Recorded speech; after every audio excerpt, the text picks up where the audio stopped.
Para o presidente do Senado, nova Procuradora-Geral da República será dura, mas extremamente democrática.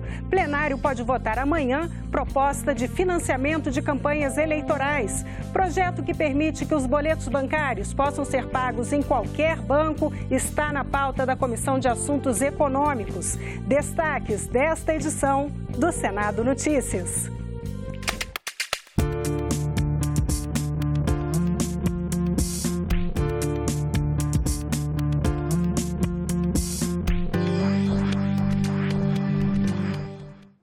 Olá, boa noite. Você estava acompanhando a reunião da Comissão de Relações Exteriores, que debateu com especialistas o futuro dos BRICS. A audiência faz parte do ciclo de debates Brasil e a Ordem Internacional, estender pontes ou erguer barreiras. A cobertura completa da reunião você confere amanhã de manhã, às 8h15, no Senado Notícias. O presidente do Senado, Eunício Oliveira, participou nesta manhã da cerimônia de posse de Raquel Dodge no cargo de Procuradora-Geral da República. Muito atentamente o discurso da nossa nova Procuradora-Geral da República, que disse com toda clareza que ia fazer o que todos nós que temos responsabilidade com o Brasil, e a harmonia entre os poderes, né? Ia defender a harmonia entre os poderes. E que ninguém estava acima da lei, mas ninguém estava também abaixo da lei. Então eu acho que ela hoje disse exatamente aquilo que todos nós esperamos, tenho convicção. Será dura, mas será extremamente democrática. Nós vamos viver um novo momento do Brasil e eu espero que esse momento seja de harmonia, para que a economia que começa a voltar a crescer possa ter os brasileiros tranquilidade em relação a essa perspectiva para gerarmos esses 14 milhões de empregos que a população, principalmente a população mais pobre, espera ansiosamente. O financiamento de campanha pode ser votado amanhã no plenário. Os parlamentares estão buscando novas fontes de recursos, já que não podem mais receber doações de empresas. Uma das ideias modifica o horário eleitoral. Quero que o professor... A proposta acaba com a propaganda partidária gratuita em rádios e TVs. É que hoje, em troca dessa transmissão, as emissoras recebem um desconto na hora de pagar os impostos. O governo deixa de arrecadar quase 900 milhões de reais a cada 2 anos.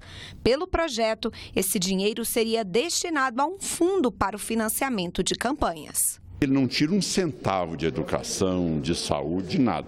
O que nós estamos fazendo é deslocando um dinheiro que pagava uma hora de rádio e televisão para um fundo partidário. Qual é o ponto também que nós estamos saneando? É que este horário de rádio e televisão, ele tem provocado, na maioria das vezes, em todas as denúncias, CPIs e muitas vezes até cassação de candidaturas, vem em decorrência de caixa 2 que é utilizado para o pagamento e financiamento desses horários. A distribuição do dinheiro ficaria a cargo do eleitor. Cada um teria uma cota para direcionar ao partido ou candidato de sua preferência. Esse eleitor pode dizer, não me interessa que esse percentual que eu posso decidir de R$10 vai para o candidato A ou vai para o partido B. E ele pode, naquele momento, dizer assim, não, mas eu acredito nesse candidato. Além desse valor que eu posso definir, eu posso também completar esse valor com mais 10 ou 20 ou 100 reais. Com isso, então, você traz o eleitor para uma realidade, uma campanha eleitoral. Ele participa na distribuição e no financiamento e depois ele participa também diretamente no resultado final, que é o voto. Pelo texto, os partidos ainda poderiam fazer propaganda no rádio e na TV, só que em 2 situações: divulgando conteúdo gratuitamente pelas emissoras públicas, como é o caso da TV Senado, ou pagando do próprio bolso para transmitir em canais comerciais. O projeto está em regime de urgência e pronto para ser votado em plenário, só que ainda não há consenso.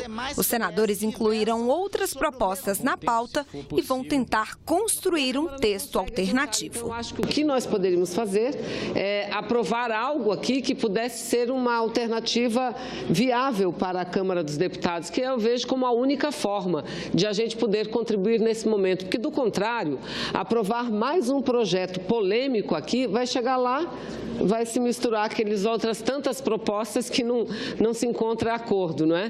Nós não vamos deixar de debater nem de aprovar projetos aqui, porque a Câmara vai votar ou não. Esse é próprio do sistema bicameral, vamos cumprir a nossa parte. A Comissão de Assuntos Econômicos sabatina nesta terça-feira o advogado Walter de Agra Júnior. Ele foi indicado para assumir o cargo de procurador-chefe da Procuradoria Federal especializada junto ao CAD, Conselho Administrativo de Defesa Econômica. Logo em seguida, os senadores têm uma pauta com 6 projetos, dentre eles o que permite que os boletos bancários possam ser pagos em qualquer banco, inclusive após a data de vencimento.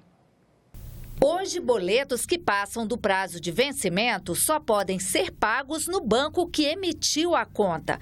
A proposta muda essa regra. Pelo texto, os bancos emissores do boleto ficam obrigados a oferecer aos usuários a possibilidade de fazer o pagamento, mesmo depois do vencimento, em qualquer instituição bancária ou terminal eletrônico.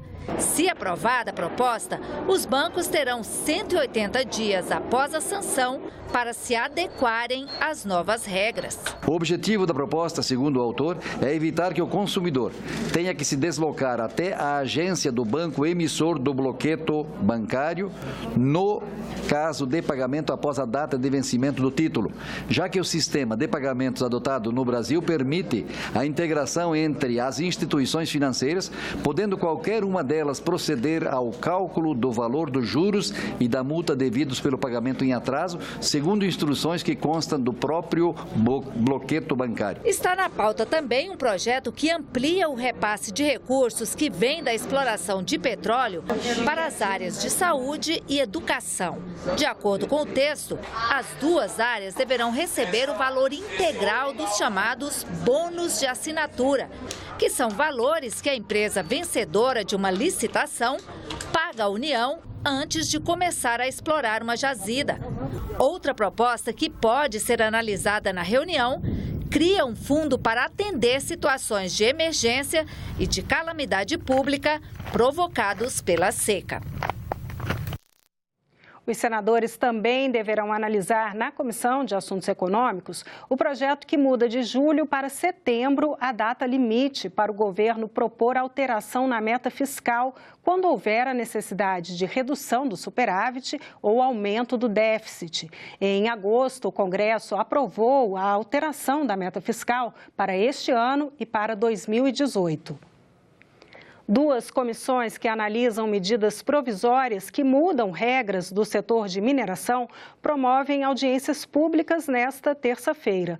Os detalhes com a repórter da Rádio Senado, Paula Groba. 2 ministros foram convidados para debater o aumento no valor dos royalties pagos por empresas mineradoras, Henrique Meirelles da Fazenda e Fernando Coelho Filho de Minas e Energia.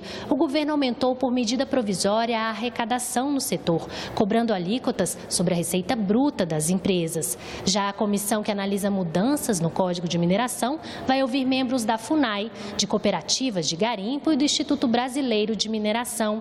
A medida provisória 790 aumenta, por exemplo, o valor das multas aplicadas a quem descumprir o código e determina expressamente a recuperação de áreas degradadas ambientalmente.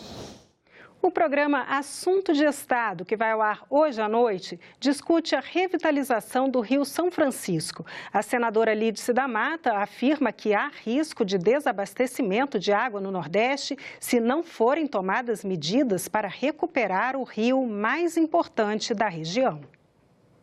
Quase a metade da bacia hidrográfica do Rio São Francisco banha o estado da Bahia. O rio é muito importante para garantir aos moradores uma convivência adequada com a seca.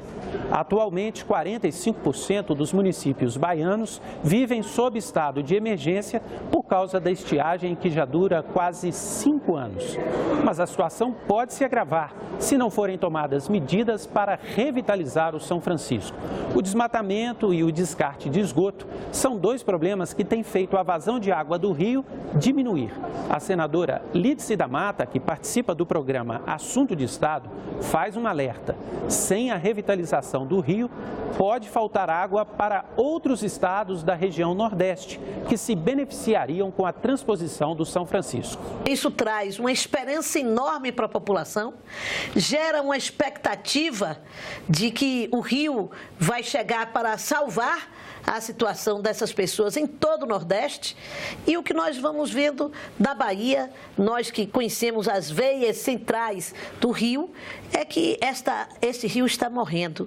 E que se não for feito imediatos investimentos no rio, nós podemos chegar daqui a 20 anos com um rio morto. O Assunto de Estado começa logo depois do programa Argumento. Não perca! E no programa Argumento de hoje, o senador Jorge Viana conversa com a jornalista Tânia Horman sobre a RENCA, a Reserva Nacional de Cobre e Associados. O senador defende critérios mais consistentes para a proteção de reservas ambientais.